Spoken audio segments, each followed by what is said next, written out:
quite a while since He we've was been able simply to ask explaining questions to of them the Defense that this has Secretary to go through a in the process briefing room. because it's going We through appreciate it. We hope that you are committed to and doing that's this all. It was a on a reflection regular of an basis. explanation of the process, My question not is on not Afghanistan. a reflection of his commitment. During to the raising NATO the minimum meeting, wage. were the allies Senator has Sanders to has use said that he's assembled for timing on an answer. How long do you think the U.S. can wait before making a decision?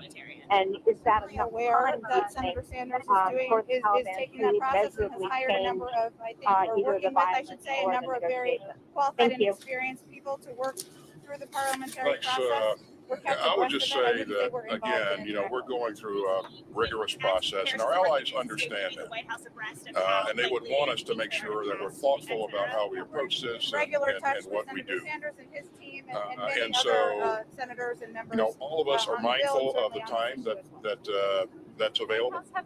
But we're really focused on making sure that that the negotiation process takes place as it should, and that we are looking for hopefully ways the parties to will mark abide that by moment and their ensure commitments that, that they made at the outset of the negotiations, and that violence we can bring the level of violence down.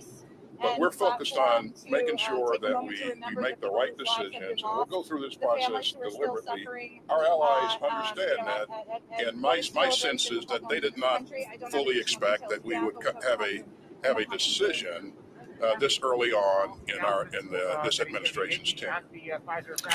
Next question to Missy Ryan on the phone, Washington Post.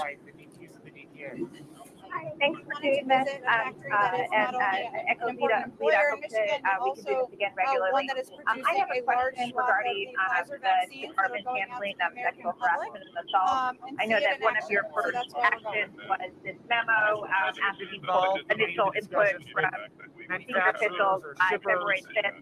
I'm just wondering what you have learned so far and how that'll guide your approach to tackling the problem of sexual harassment and assault. And as a corollary, there was a video that went viral in the last quarter that Echo Lita crimes again regularly. What they talked about was our efforts underway to, of course, control Mother Nature, but to take steps working with USPS, FedEx, and others. So, Missy, there was quite a bit of feedback in the transmission there, and I don't think I fully understood all of the question, but what I think I heard you ask was, based upon what we received from the services, where are we in our efforts in taking on the sexual assault issue? And the second issue, as I understood it, was about the video. First of all, as I said in my testimony in front of Congress, I take this issue of sexual assault very, very seriously, and I know that the service chiefs and the service secretaries do as well. And so the collection of the data is a first step, but you can look for us to take additional steps in looking in detail at ourselves and what's worked, what hasn't worked, and what measures we need to take going forward to ensure that we provide for a safe and secure, productive environment for our teammates. I think any other approach is, in my view, irresponsible. We've been working at this for a long time in earnest, but we haven't gotten it right.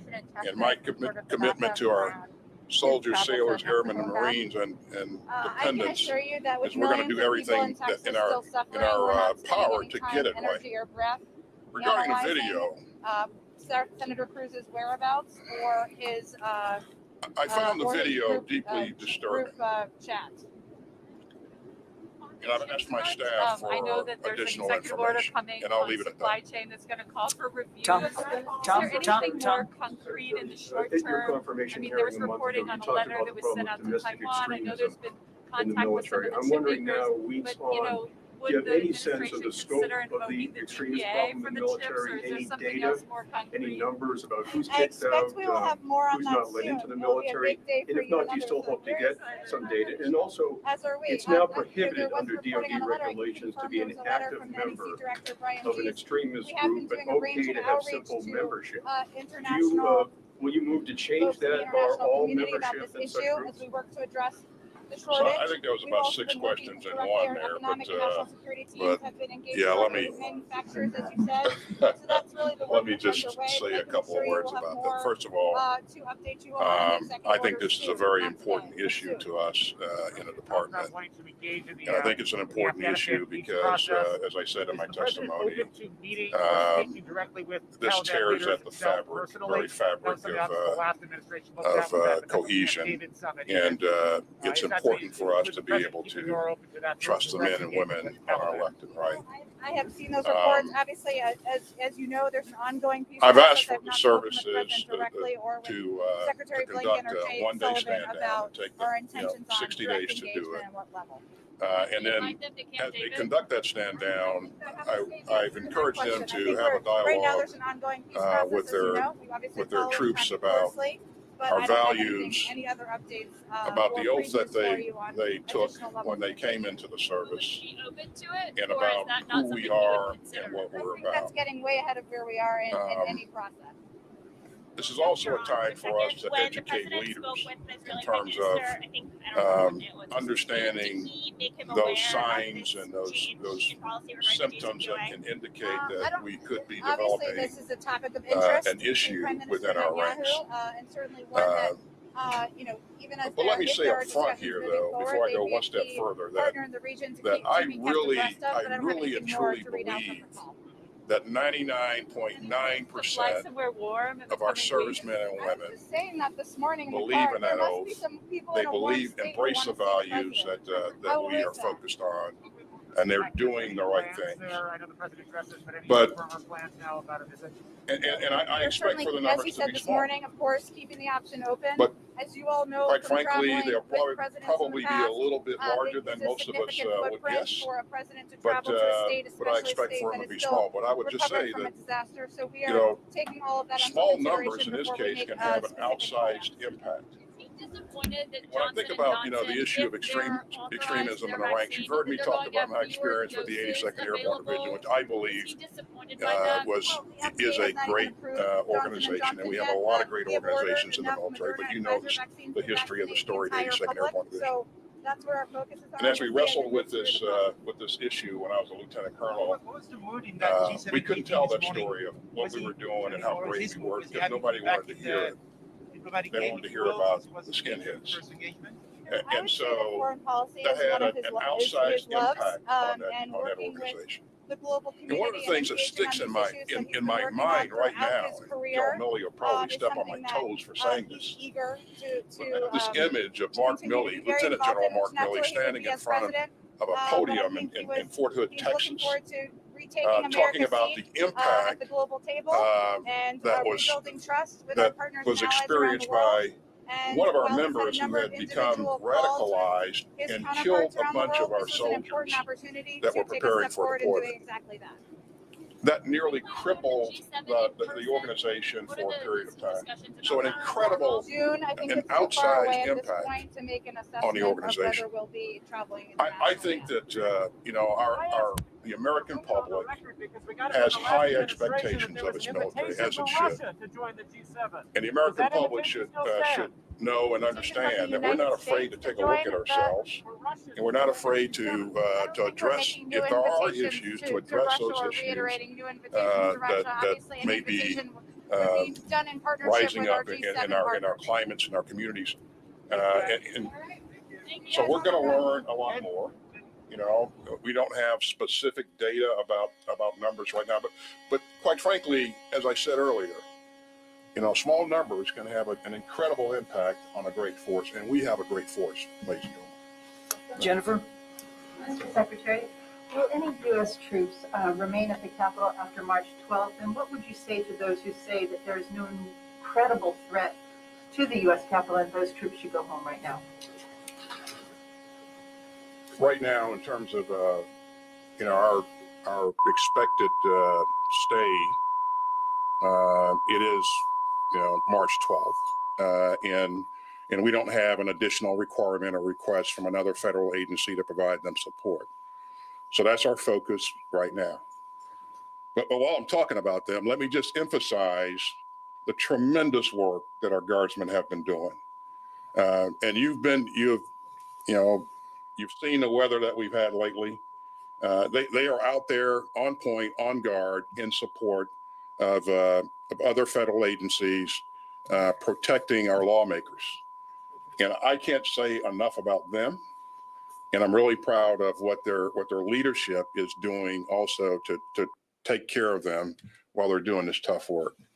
But presently, we don't have any additional requirements beyond the one that we talked about. Incredible threat.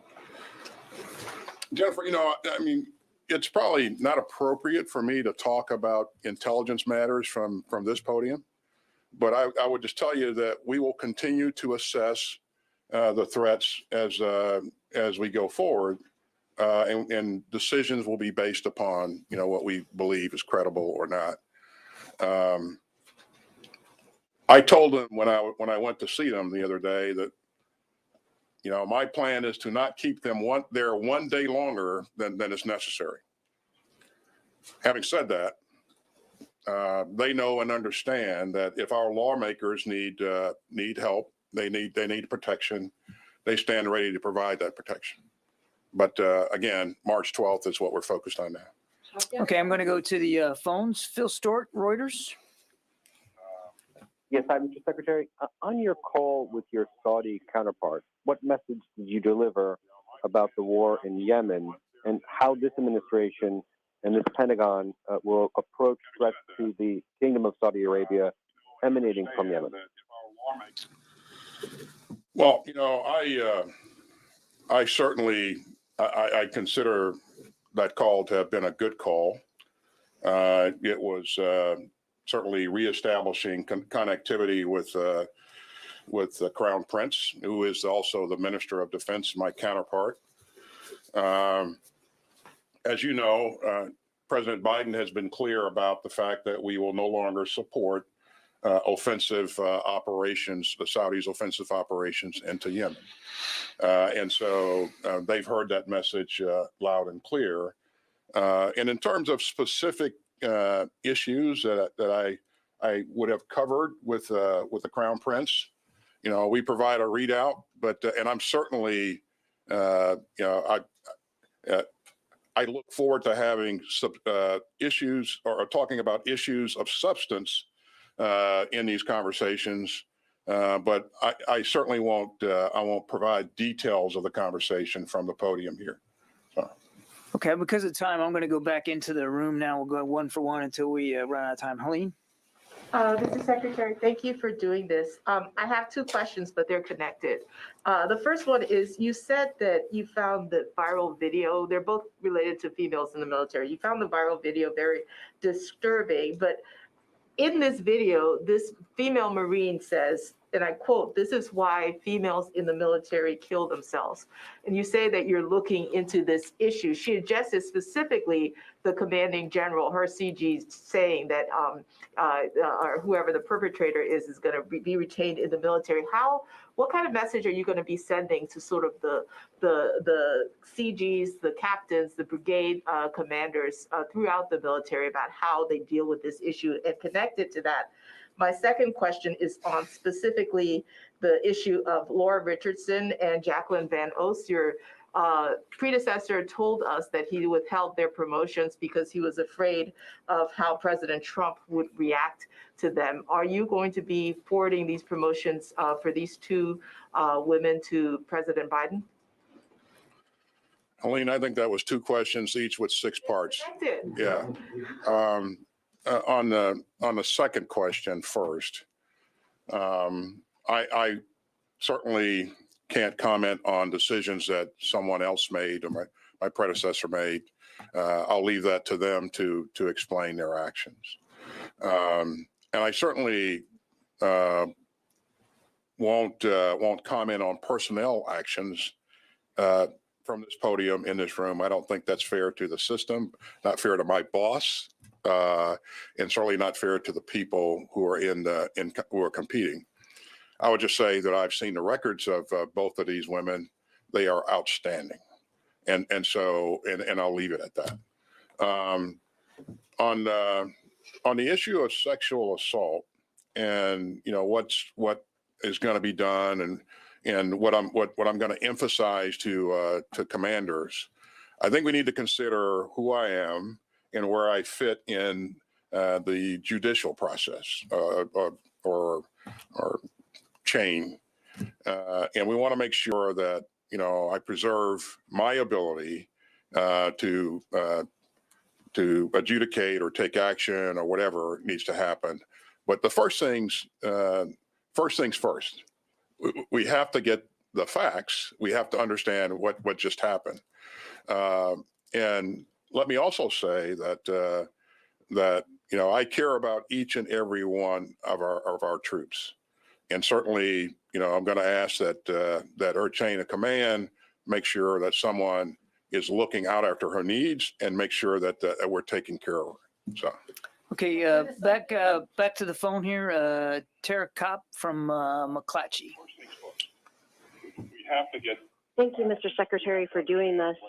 I also have a question about the National Guard. A few weeks ago, the Adjutants General for the state of Washington and California said that the domestic demands on the Guard, whether they're wildfires or storms or domestic unrest, are expected to continue to in future years. And what really needs to happen is we need to increase the end strength of the Guard.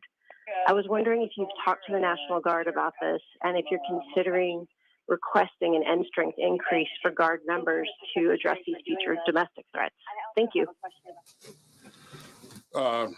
Again, I'm really proud of the work that our Guard has done. I mean, it's and continues to do.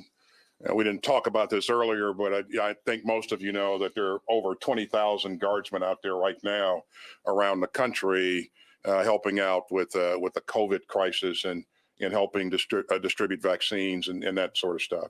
So they are having a tremendous positive effect on our country, and they're doing great work, and I'm really proud of them. In terms of end strength, that's a conversation that I've not had with the chairman or the chief of the Guard, and certainly I think when they feel that it's appropriate, if that's their concern, then they'll bring the issue forward.